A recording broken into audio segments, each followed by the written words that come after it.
KKR were 55 for no loss at the fourth over, and now they're 107 for 4. We're here at the Crickbuzz Combox. I'm Sayemi and I have Simon with me.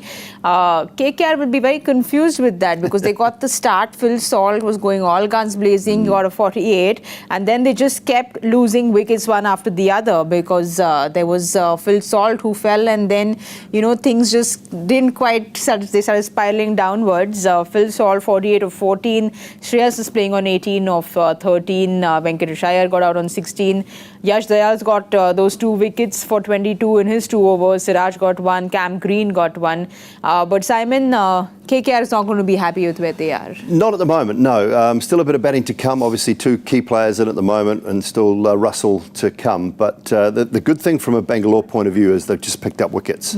Post that first 4 overs when they were under the pump, basically under a lot of pressure, they've actually managed to pick up wickets and key wickets at the right time as well, and that just stifles the runs a little bit. They'll still be relatively aggressive. One thing we are seeing is the ball turning a little bit when Karan Sharma gets it right, so it may be that the pitch report was probably pretty right. We will see some turn, day game, no dew, so you know that certainly brings the spinners into the game when they're batting second, so maybe that anything around that 200 mark could be quite useful, and they still should be able to get there providing these two can put a little partnership together maybe for the next 4 or 5 overs. Well, this was Salt and Sunil Narayan's third 50-plus opening stand. So they got off to the start that every KKR fan wanted. Raghuvanshi was just unlucky because it was a phenomenal catch by Green. And Venkatesh Iyer will be kicking himself because this was just an opportunity for him to prove himself. Yeah, it was. He was looking quite good too in 16 off 8. He was going along really nicely. Good start to his innings with back-to-back boundaries.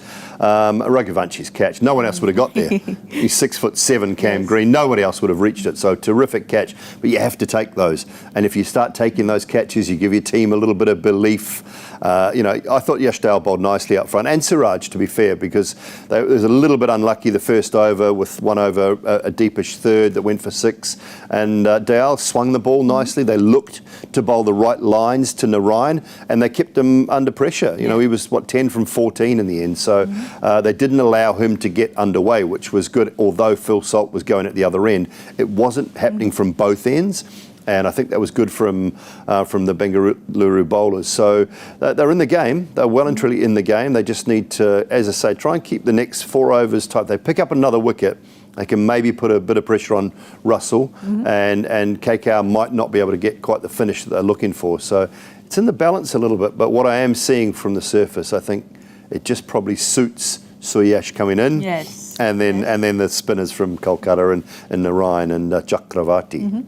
Well, we have seen that turn, especially that one ball of Karan Sharma, which to Shreyas, which really turned well. But for Bengaluru, the Pacers have come good today. We'll have a look at the bowling card. And like you said, Yash Dayal got it to swing around. They were bowling the correct line to Sunil Narayan. Siraj was a little unlucky. But Lockie Ferguson, Phil Salt went after him and how.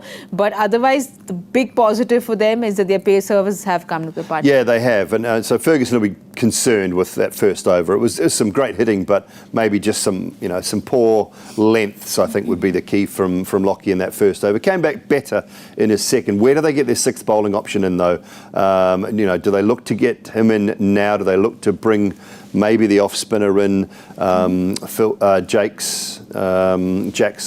get him into the game a little bit with the left-hander there? It might be a slight risk, but I think they've got to try and find a 6th bowling option now and see if they can sneak a couple of overs between 10 and 15 with that Will Jacks bit of off-spin.